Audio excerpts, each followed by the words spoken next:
explicaron cómo funciona esa línea. Bueno, buenos días, gracias por su presencia. Vamos a tratar de compartir esta mañana una de las patologías urológicas más frecuentes en las unidades de emergencia de nuestros hospitales, igualmente en todos los niveles de atención de salud de nuestro sistema de salud. Es muy frecuente la llegada de pacientes con el famoso cólico nefrítico. Como generalidades, el cólico renal afecta al 10% de la población.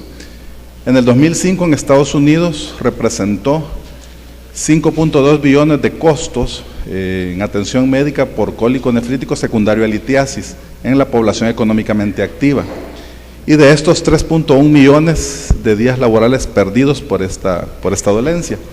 La litiasis renal tiene una prevalencia que varía desde el 0.1% hasta el 18.5% y tiene una tasa de recurrencia a 5 años del 30%, es decir, el paciente que en este momento adolece de litiasis urinaria y es operado, en 5 años el 30% va a volver con el mismo cuadro de litiasis y una tasa de recurrencia del 50% entre 5 a 8 años. Bueno, este es el cuadro clínico. Muchas veces, dependiendo de la localización de la obstrucción, los pacientes reportan que inician en la zona lumbar, en la fosa renal, y es un dolor irradiado hacia el flanco, e incluso algunos pacientes lo reportan hasta el área genital y algunos hasta en la parte superior del muslo. Esta irradiación no necesariamente sigue este patrón. Por ejemplo, en los cálculos, cuando el cólico nefrítico secundario, un cálculo ureteral distal, la sintomatología en hombres incluso puede confundirse con sintomatología prostática. Los pacientes van a reportar disuria, frecuencia urinaria, dolor en la fosa ilíaca izquierda, etcétera. Otra sintomatología del cuadro clínico es sudoración, náuseas, vómitos, disuria, lo que les comentaba, dolor genital. Puede haber sangre en la orina, microscópica o macroscópica, y puede ir acompañado también de proceso febril. Cuando haya presencia de proceso febril es porque el cuadro obstructivo ha producido una éstasis urinaria y eso ha producido una sobreagregación bacteriana y hay un cuadro de infección de vía urinaria. Y lo que les comentaba, la frecuencia urinaria. El diagnóstico diferencial. Bueno, el diagnóstico diferencial, hay causas de dolor abdominal de origen gastrointestinal y ginecológico, de origen biliar, vascular, musculoesquelético, una fractura costal, puede imitar el cuadro de un cólico nefrítico por dolor lumbar o dolor en flanco izquierdo. Dentro de las causas urológicas, pues hay cualquier cantidad, más adelante se las voy a describir. De las gastrointestinales describen apendicitis, diverticulitis, divertículos de Merkel, hernias, obstrucción intestinal. Causas ginecológicas, todas las patologías ováricas, quistes, torsión de ovario, abscesos tubováricos, neoplasias, la colelitiasis, la colecistitis, la coledocolitiasis, pancreatitis. Causas vasculares, una ruptura aórtica, que esto es un cuadro bastante súbito y catastrófico, ¿no? Dentro de las causas, específicamente hablando del sistema urinario, las causas de nefropatía obstructiva son múltiples. Como ustedes pueden ver este listado, no siempre son asociadas a la presencia de litiasis urinaria. Cualquier patología que produzca una compresión extrínseca o intrínseca de la vía urinaria puede dar un cólico nefrítico. Lo que pasa es que en nuestro medio la causa más frecuente es litiasis. Dentro de las causas congénitas, los riñones poliquísticos, quistes renales, quistes parapiélicos. Esta es una patología congénita que es la obstrucción de la unión ureteropiélica. Esta es como la segunda causa más frecuente de cólico nefrítico, por una estenosis del uréter. Las neoplasias casi siempre son por compresiones extrínsecas, masas retroperitoneales que pueden comprimir el uréter y dar un cólico nefrítico. Causas inflamatorias, la tuberculosis está asociada. Causas metabólicas, los cálculos. Trauma, aneurisma de la arteria renal, y dentro del uréter también puede haber un gran listado de patologías. La estenosis del uréter, ureterocele, que es el ureterocele es un saco ciego, el uréter termina en un saco ciego y eso produce un cuadro obstructivo y da dolor. Las neoplasias primarias del uréter, carcinomas metastásicos. Entonces, en fin, Hay una cantidad de patologías que pueden dar un cólico nefrítico. ¿Cuál es la fisiopatología en sí de la nefropatía obstructiva? En sí la charla no es más que manejar el dolor, porque creo que todos como médicos en un momento determinado siempre recurrimos a diferentes analgésicos. Lo que en sí quiero dejar en énfasis en esta charla es qué pasa cuando un riñón se obstruye, o sea, cuál es la fisiopatología de la obstrucción del riñón y cuánto tiempo tenemos como médicos para solventar esta obstrucción renal e impedir que ese paciente pierda esa función renal y en un futuro sea un paciente nefrológico. En nuestro medio, las principales causas de insuficiencia renal son diabetes, hipertensión y la tercera es cálculos. Entonces, si nosotros no actuamos debidamente o no manejamos correctamente en el tiempo indicado, por lo menos la patología obstructiva, este paciente en un futuro, cuando ya pierda su función renal y tenga comorbilidades agregadas, va a ser un candidato a desarrollar insuficiencia renal crónica. Entonces, la nefropatía obstructiva, cuando un riñón se obstruye, existen una serie de cambios fisiológicos y hemodinámicos dentro del riñón, que lo describen en 3 fases. En la fase 1, que dura de 1 a 2 horas, hay un incremento del flujo sanguíneo renal y un incremento en la presión ureteral. Pero, si ustedes ven las flechitas aquí, se aumenta el flujo renal sanguíneo. Esto se da por un mecanismo compensatorio que disminuye la resistencia arteriolar, es decir, al disminuir la resistencia hay una vasodilatación y hay un mayor flujo hacia el riñón. El filtrado glomerular se mantiene. Y todos estos mecanismos son mediados por un aumento de las prostaglandinas, la angiotensina y las endotelinas. Pasadas las 2 horas, entre 3 a 5 horas, vamos a ver que si la obstrucción no es aliviada, hay una disminución del flujo sanguíneo renal, pero se mantiene en forma compensatoria la vasodilatación y se mantiene la resistencia arteriolar aferente. Pero si vemos aquí, ya el filtrado glomerular empieza a disminuir. Luego de 5 a 24 horas disminuye el flujo sanguíneo renal y disminuye la tasa de filtración glomerular. Es decir, después de 5 horas ya empezamos a ver un daño renal. Por eso,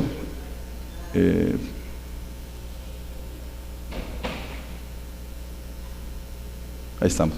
Esto sucede cuando la obstrucción es unilateral, pero cuando la obstrucción es bilateral, los cambios son más severos. En las primeras 2 horas hay disminución del flujo sanguíneo y hay un aumento en la resistencia, es decir, hay una vasoconstricción, pero luego empezamos a ver, desde las primeras horas empezamos a ver una disminución del filtrado glomerular. Luego de 3 a 5 horas hay una disminución del flujo renal sanguíneo y hay una disminución del filtrado glomerular. Pasadas la etapa tardía de 5 a 24 horas, persiste la disminución del flujo sanguíneo renal y hay una disminución del filtrado glomerular. Es decir, después de 3 horas de un riñón obstruido, ya vamos a presentar cambios en el filtrado glomerular. Estos estudios que les traigo aquí, por cuestiones éticas, no se pueden hacer en humanos. Estos investigadores, Cito y colaboradores en el 2004, y Vander y colaboradores en el 85, hicieron estudios en ratas y obstruyeron o ligaron un uréter por 72 horas y observaron que la tasa de filtración glomerular y el flujo sanguíneo renal disminuye un 40%, pero después de soltar la ligadura del uréter, a los 14 días posobstrucción, la función renal se había normalizado. Vander y colaboradores en 1985 hicieron el mismo experimento, mantuvieron ligado el uréter en ratas por 24 horas y a los 14 días la función renal se había recuperado. Luego hicieron otros estudios en perros, que en 1954 obstruyó el uréter unilateral por 7 días y en el primer día, después de los 7 días de obstrucción, ya había disminuido la función renal un 25% y a los 2 meses solo había un 58% de recuperación de esa función renal. Y estos otros autores, Van Gogh y Gillerwater, en el 71 fueron más allá. Ligaron el uréter por 7 días, a las 2 semanas el riñón se había recuperado en un 100%, pero luego después de 14 días de estar obstruido, solo el 70% recuperó la función renal, a los 28 días un 30% y después de 6 semanas ese riñón ya no funcionaba. Estos estudios son en animales. Bueno, este es un video que les traigo más o menos cómo se presenta más la fisiopatología de la obstrucción. Este es por un cuadro litiásico. A través de las papilas van formándose los sedimentos de calcio, luego se van acumulando la sedimentación, se forma el cálculo y este migra. El uréter tiene tres estrechezas anatómicas: la unión ureteropiélica, el cruce de los, aquí pueden ver ya el fenómeno obstructivo, y empieza el aumento de la presión del sistema colector. El uréter tiene tres estenosis anatómicas, que es la unión ureteropiélica. Cuando el uréter cruza anteriormente los vasos ilíacos por un cabalgamiento, se da una compresión extrínseca, y luego la inserción del uréter en la vejiga. Son tres estenosis fisiológicas, que es donde más frecuentemente los cálculos se quedan retenidos. Dentro de los estudios diagnósticos, bueno, el general de orina, nosotros vemos en la consulta muchos pacientes que nos dicen: mire, doctor, vengo a consultar con usted porque dicen que tengo cálculos. Ajá, ¿y qué estudios trae? Un general de orina. Es decir, el examen general de orina por sí solo no puede darnos diagnóstico. Hay que correlacionar con otros estudios diagnósticos. ¿Qué nos puede orientar en el general de orina? Bueno, la hematuria. El doctor Rodríguez ya les habló ampliamente de la hematuria. La orina normal debe contener menos de 3 eritrocitos por campo. Hay hematurias de origen nefrológico y hay hematurias de origen urológico. Yo creo que en esto no me voy a extender porque lo acaban de desarrollar más ampliamente. Incluso el doctor mencionó algo de la hematuria en pacientes atletas.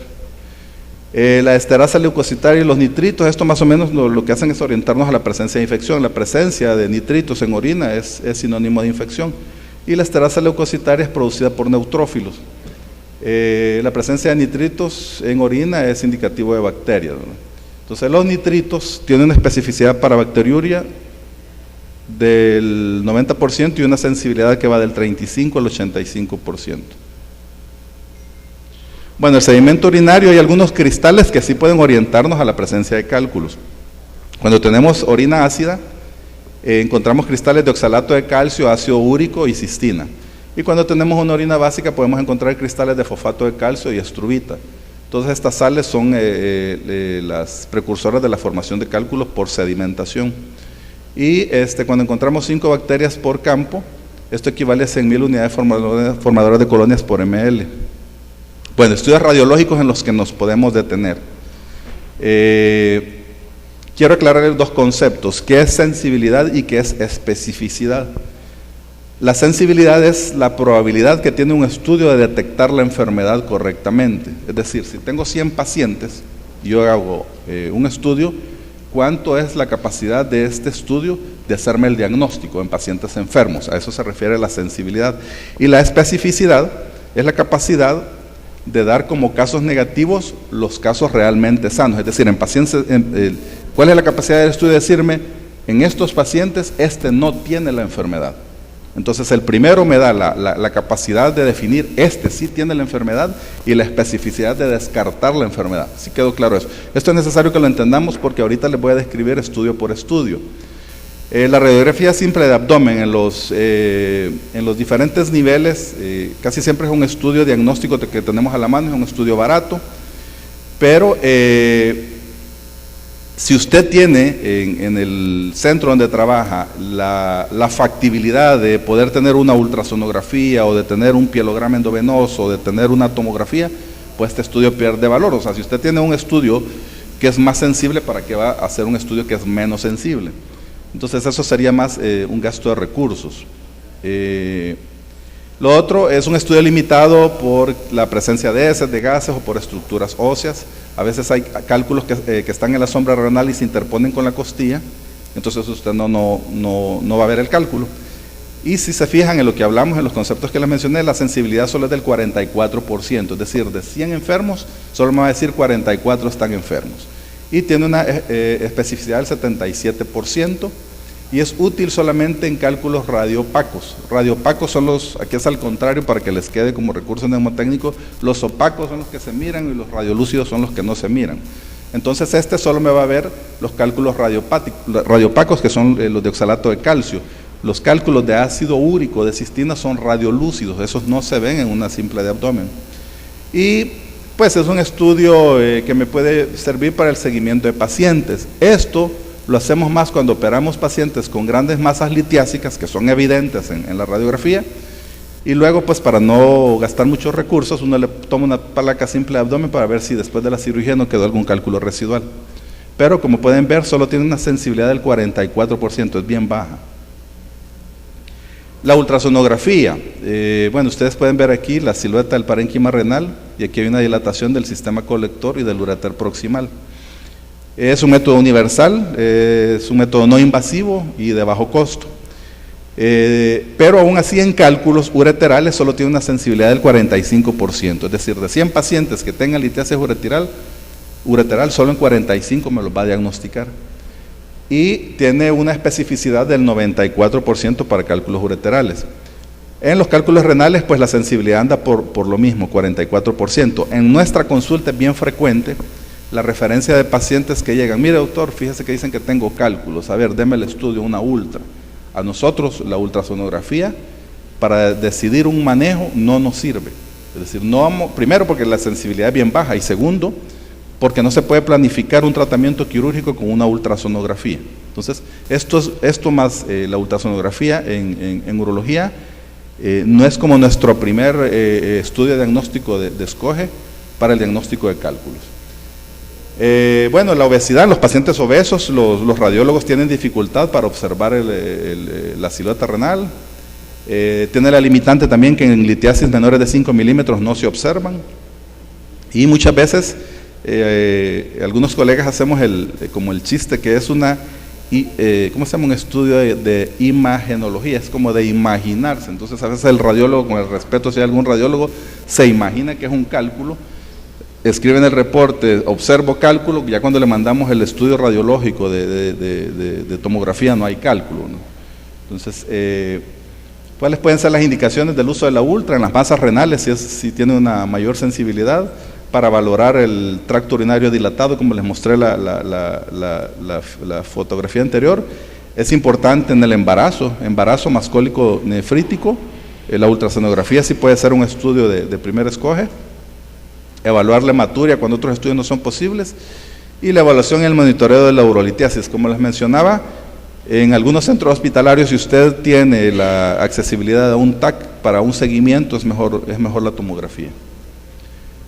Este es el famoso pielograma endovenoso. Yo creo que todos cuando hacíamos las rotaciones en el internado, este era el estudio famoso de SCOGE, ¿verdad?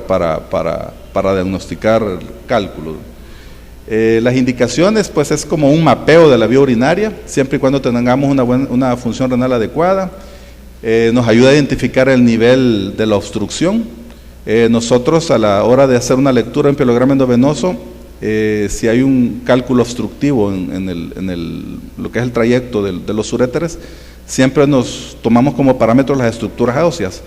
Entonces, L1, L2, L3, L4, L5, entonces siempre decimos, hay una calcificación a nivel de L5 o L3 con una dilatación del sistema colector proximal. Entonces, nos sirve para eso. Nos muestra la función renal, aunque no es un estudio diagnóstico objetivo, porque hay otros estudios que tienen una mayor sensibilidad, pero sí nos da una evaluación indirecta de la función renal. Y para demostrar la anatomía renal y ureteral, a veces cuando hay anomalías congénitas, por ejemplo, dobles sistemas colectores, es un estudio muy bueno. Y aquí venimos cuál es el gol estándar para el diagnóstico. Es la tomografía no contrastada. Hay dos tipos de tomografía: la contrastada, que en nuestro medio nosotros le llamamos urotac, y la no contrastada, que le llamamos pielotac. La diferencia entre uno y otro es, el pielotac no lleva material de contraste, por lo tanto, es independiente de la función renal del paciente y no necesita hacerle un monitoreo de creatinina previa para poder hacer el estudio. En cambio, en las tomografías contrastadas, sí es importante conocer la función renal del paciente y sí hay que hacer una valoración de la creatinina. Bueno, es el gol estándar, y si ustedes se fijan, la especificidad y sensibilidad rondan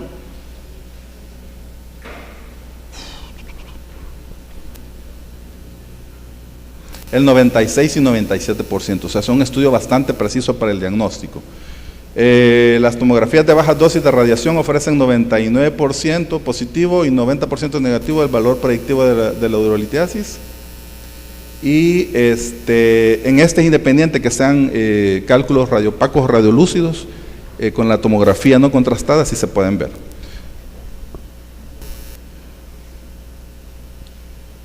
¿Por qué es importante para nosotros la tomografía? En urología,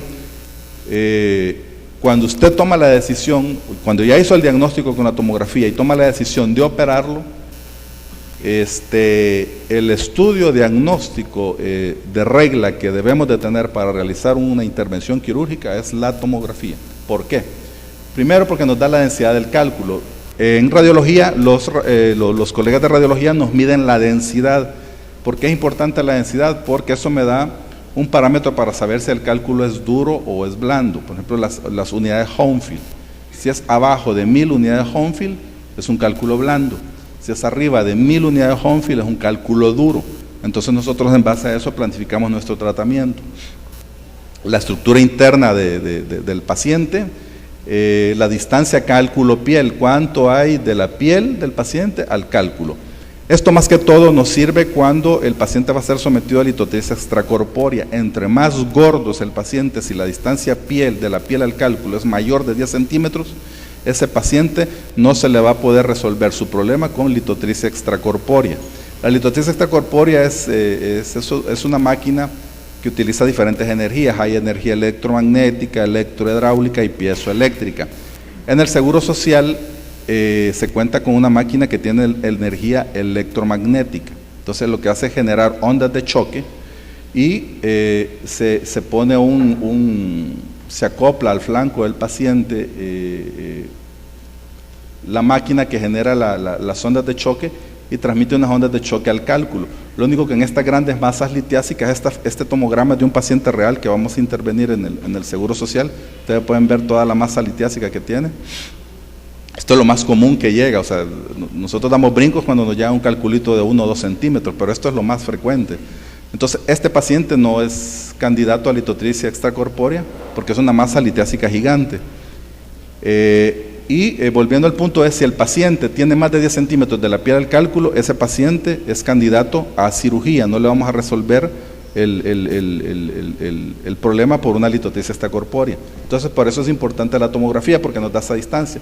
Lo otro, la anatomía circundante. A veces a la hora de operar es necesario saber la presencia de órganos vecinos, si está el colon interpuesto con el riñón, nos da la localización exacta. La desventaja de la tomografía es que es costosa, ronda los $300 en forma privada. Aquí les traigo un artículo de la Asociación Americana de Emergencias Radiológicas, publicado en marzo del 2018, y ellos hacían una correlación clínica. Este artículo es muy importante porque hacen una correlación clínica entre el cuadro clínico, el análisis del general de orina y el TAC contrastado y no contrastado. Entre mayo del 2013 a mayo del 2016, a la unidad de emergencia, en este estudio llegaron 350 pacientes por cólico nefrítico. Entonces, ellos agruparon los pacientes en 3 grupos, valga la redundancia. De los 350 TAC que hicieron, 282 pacientes tenían litiasis. Luego hicieron una correlación clínica versus los hallazgos radiológicos en la tomografía. Entonces, encontraron que los pacientes que llegaron a la unidad de emergencia con cuadro de dolor de cólico nefrítico acompañado de hematuria microscópica o macroscópica, solo la correlación clínica y la hematuria en el examen de orina se encontró en 231 pacientes, o sea que solo el cuadro clínico tuvo una sensibilidad del 82% cuando ya lo corroboraron con los TAC que habían realizado. Y la sensibilidad aumentó cuando el paciente tenía antecedentes de litiasis, se presentó nuevamente a la unidad de emergencia con cuadro clínico de cólico nefrítico más microhematuria, la sensibilidad aumentó al 94%, es decir, solo con historia clínica, con antecedentes y un examen de orina, la sospecha clínica del diagnóstico fue del 94%. Y los pacientes que llegaron a esa unidad de emergencia con historia de cólico nefrítico que no tenían ningún antecedente de litiasis y no tenían microhematuria, solo 10 pacientes a los que se les realizó el TAC tenían otras causas no asociadas a cálculos. Entonces, si ustedes pueden ver la importancia de la historia clínica más el general de orina Y el antecedente de litiasis, en este estudio, el diagnóstico clínico fue bien certero. Bueno, vamos al tratamiento. Hay descritas 5 clases o 5 clases de drogas para el manejo del cólico nefrítico. La primera línea de tratamiento para el cólico nefrítico son los antiinflamatorios no esteroideos, el vulgar diclofenac, la vulgar indometacina, el vulgar ketorolaco, que es lo que nosotros prácticamente utilizamos en nuestra práctica diaria.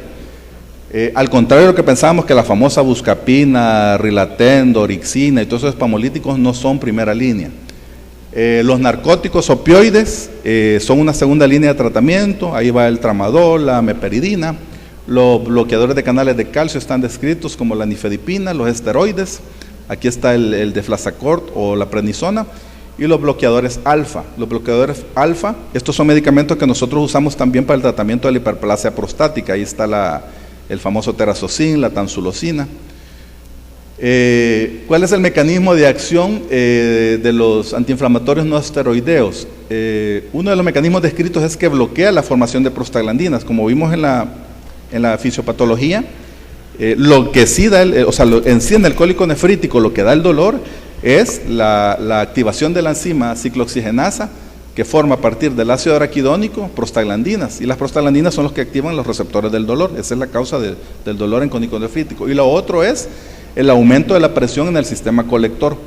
Es decir, cuando el riñón inicialmente está con su función renal y es un riñón normal que está produciendo orina, y hay una migración de un cálculo y obstruye, hay un incremento en la presión intrarrenal y hay un incremento en la presión del sistema colector. Entonces, esa distensión de las paredes ureterales, del músculo liso ureteral, es lo que da el cólico, ¿no?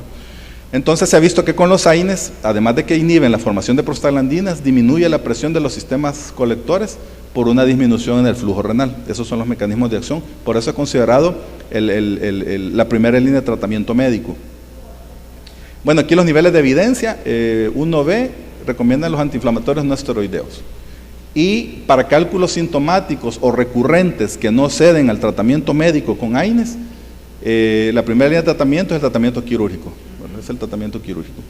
Y aquí menciono nuevamente que es una recomendación fuerte los antiinflamatorios no esteroideos, ¿verdad? Como primera escogen, la dipirona, la dipirona que tanto hemos despreciado a lo largo de los años, es un muy buen analgésico para el tratamiento del cólico nefrítico.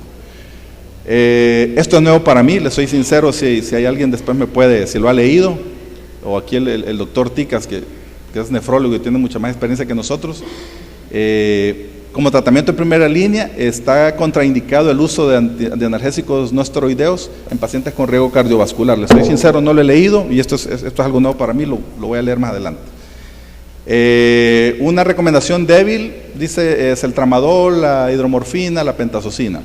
Y una recomendación fuerte es la descompresión del sistema renal, del sistema colector, ya sea poniendo un catéter doble J o extrayendo el cálculo. Este es otro estudio, un metaanálisis publicado en la Revista Europea de Urología. Esta fue publicada el año pasado, no logro ver aquí bien, está como borroso, pero bueno, es un metaanálisis que comparan la eficacia para el cólico nefrítico agudo de 3 drogas, los AINES, los opioides y el paracetamol. Hoy el paracetamol ya está disponible en uso parenteral, no sé si ya sabían, el nombre comercial es Paracónica. Entonces aquí les marqué en rojo las variables que utilizaron.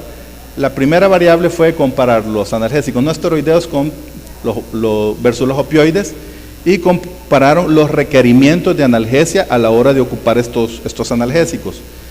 Los ocuparon tanto por vía intramuscular como por vía intravenosa. La población en la que usaron analgésicos no esteroideos fue de 227 pacientes y en opioides 232.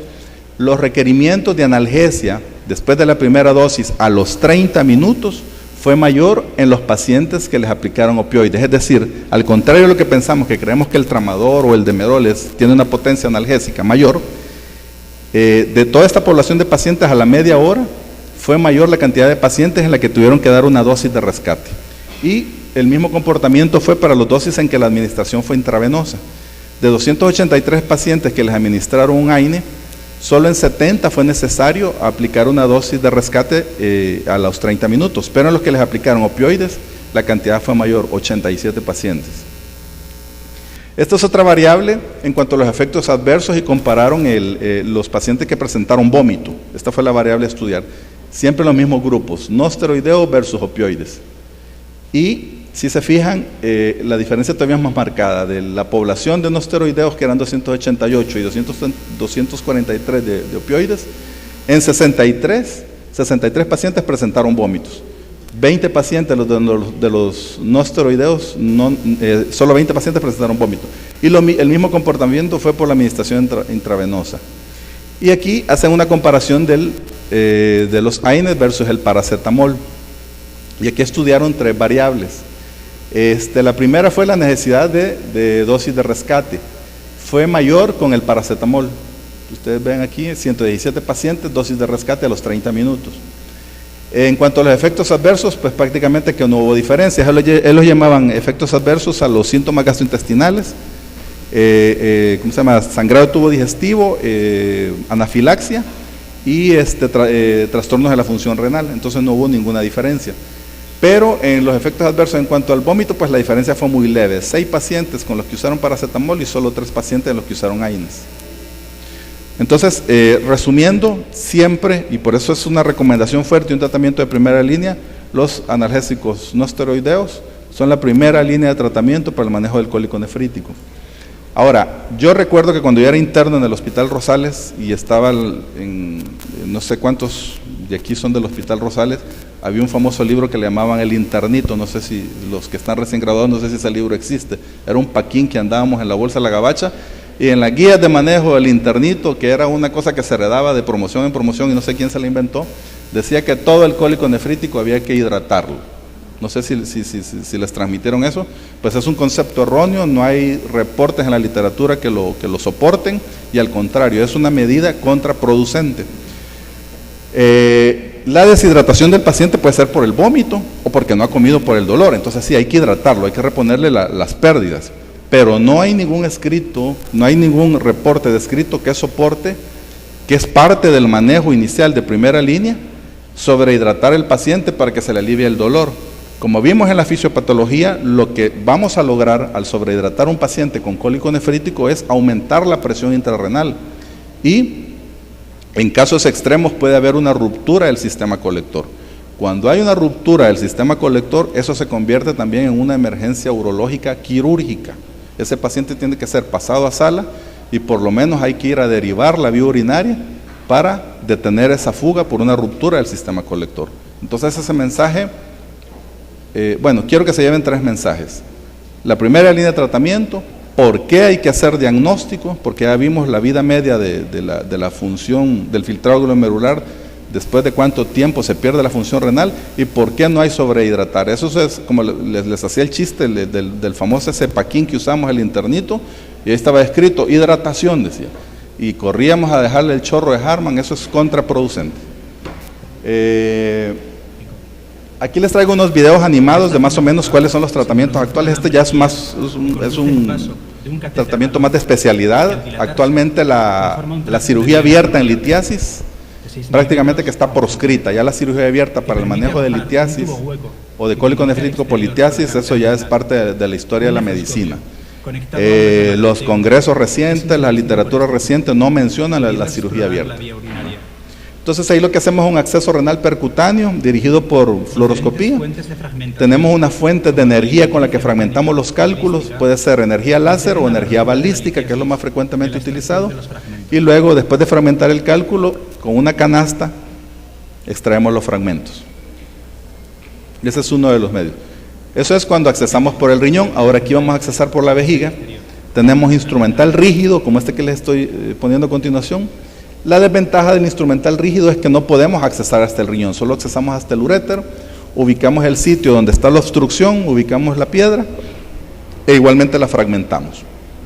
Aquí usamos energía balística también, empezamos a fragmentar el cálculo en muchos fragmentos y luego extraemos los fragmentos y ya aliviamos la obstrucción. Extraer litiasis ureteral a cualquier nivel.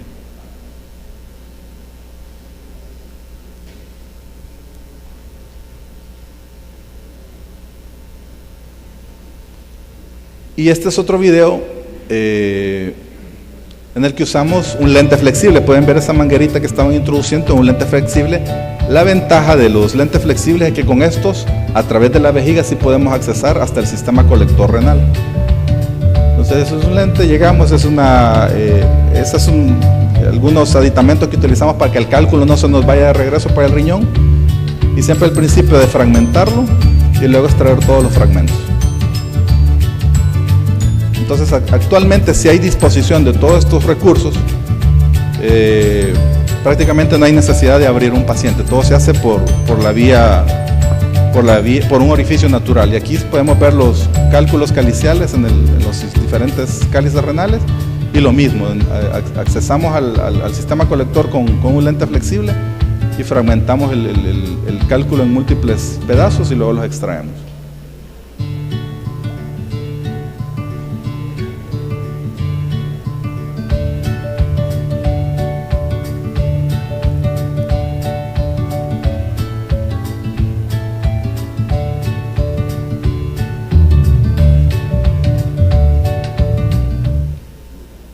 Bueno, esto es todo lo que le traía. Tal vez hay alguna pregunta.